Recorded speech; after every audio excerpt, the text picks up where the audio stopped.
中国的富豪黄有龙和郭文贵有共通之处，他们现在只能待在所在国，不能出去，出去以后就再也回不来了。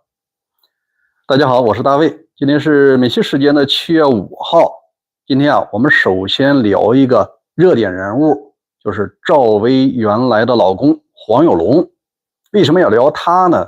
因为你通过这个故事就能看清楚这些富豪如何把上亿的资金合法的洗到国外的。我们首先看一下呢，香港的最高法院6月30号发布了一个判决，有一位富婆败诉了，她本来要向黄有龙索取24%的年息，法院没有支持。如果要想聊这件事咱必须把时间轴拉到2015年，黄有龙飞了一趟澳门，他这次去的目的不是观光，而是为了洗钱，目标相当明确。根据现在披露的信息要走几步，都有哪些人要在里边切蛋糕。当地合法赌场他们进行勾连，我把贵宾厅进行承包，我每年交你合法的钱，有数的钱，我负责给你找客户。这就形成一个什么局面呢？这洗米华专门到中国大陆找这些有洗钱需求的人来吧，这合理合法能够把这钱弄出来，所以黄有龙就成为他的目标。黄有龙进了赌场第一个找谁借钱？你就得找这洗米华借钱，你既给他赌，他借给你钱，这大家明白了吗？第一笔借了多少呢？是借了2.5亿港元，2天输完了。你看这比印钞都快，对吧？后来他又借了1.26亿，合计是多少呢？是3.8亿港元这钱全部输给了洗米华。行你借他的，你把钱又输给他了，那你以为这个钱后来到哪儿了呢？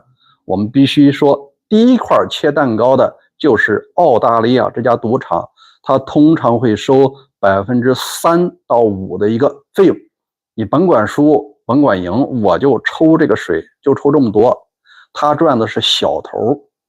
第二真正赚大钱的他就是洗米华，名义上你欠我钱呢，3个多亿来吧，写欠条吧。这个债务一旦形成黄有龙就可以通过自己的国内公司把人民币资产交给，你就相当于还债吧，交给谁呢？交给洗米华在中国内地的人民币账户，归他控制的。这个在国内你这钱根本就没有飞出国境，但是洗米华他有他自己的渠道，能够把这钱弄出来。因为弄出来他能捞多少呢？他也许能收20%左右的佣金，剩下的钱呢，他以各种形式，当然不能直接还给这个黄有龙呢，那就做得太过分了。他通常呢会成立若干的离岸账户，然后以投资的形式投资给黄有龙在法国的酒庄在澳洲的产业或者在其他国家的产业，它变成投资了。那投资产生的收益不最后又流回了黄有龙的账户吗？你看整个流程你洗了一遍，3.8亿到他手里可能就只有2.5亿港元了，那1个多亿都是成本了。但是这套成本虽然高，对于黄有龙这种富豪来说是值得的。为什么呢？当你发现自己的靠山没了，甚至说要来追查自己的时候，你还不赶紧跑，时间那是最快的，成本再高那终究能洗出来一些吧，不然的话全部就得老公打土豪了。除了这个切蛋糕的人呢，我们来跟你聊聊说黄有龙现在的境况。因为他现在呢是长居法国，而且超过了5年零4个月。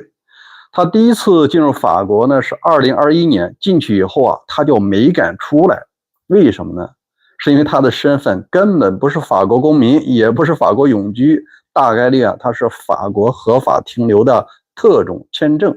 这个签证是发给国外有永居的，他呢拿的是新加坡的永久居留权，在法国进行投资，你可以把它理解为商业经营的签证。但一旦是签证啊，你又不是法国公民啊，这就是个问题。因为呢，他国内的生意东窗事发啊，有什么操纵股价呀，这种事儿以前咱们讲过了啊，就是他夫妻俩共同作为白手套搞钱的事儿。中共呢，在2021年的2月份，曾经向法国政府提出引渡他，说这个人呢有经济犯罪，但法国和中国之间没有引渡协议啊，就拒绝了。那么好歹呢要保护这位合法经营的商人，我跟你又没引渡协议。后来啊，中共又发了红通了，那意思就是说，你在法国也许是安全的，但你要出来呢，你要到和中国比较关系好的国家，就以国际刑警通缉令的形式，我把你抓了，这是合法的。所以说，黄文龙现在大概率啊是不会离开法国了，这是第一件事。第二件事就是，假设还有特别重要的事，必须离开法国冒险。但你还能回来吗？这个就涉及到法国的一个妥协政策了。所以说，引渡协议没有你，他离开了法国了，如果再回来，法国政府就有权啊，不再接收你这位敏感人物，因为你毕竟不是法国人，我说拒你就拒你，说遣返就遣返。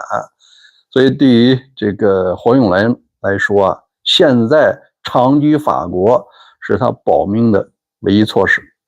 这个和郭文贵比较像，只是郭文贵干的比较大。他在美国啊，在没有合法居留身份的情况下，既没绿卡也没入籍的情况下，他就玩诈骗了啊！以前的节目咱讲过，玩大了以后啊，连自由都失去了。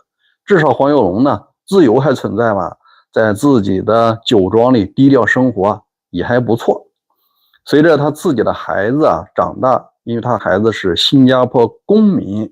慢慢啊，他入了新加坡籍啊，或者说在法国以更深的身份留下来，甚至有一天入籍啊，这都是可能的，好吧？关于这件事儿，您怎么看呢？欢迎在留言区留言，咱们共同来探讨。过一会儿啊，再聊一个刘俊华的事儿。出来的刘俊华他到底是真的还是假的？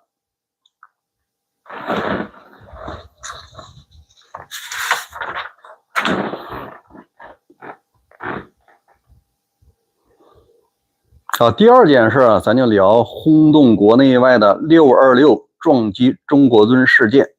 现在中信银行推出来的那位高管刘俊华上镜了，而且还念了个稿子。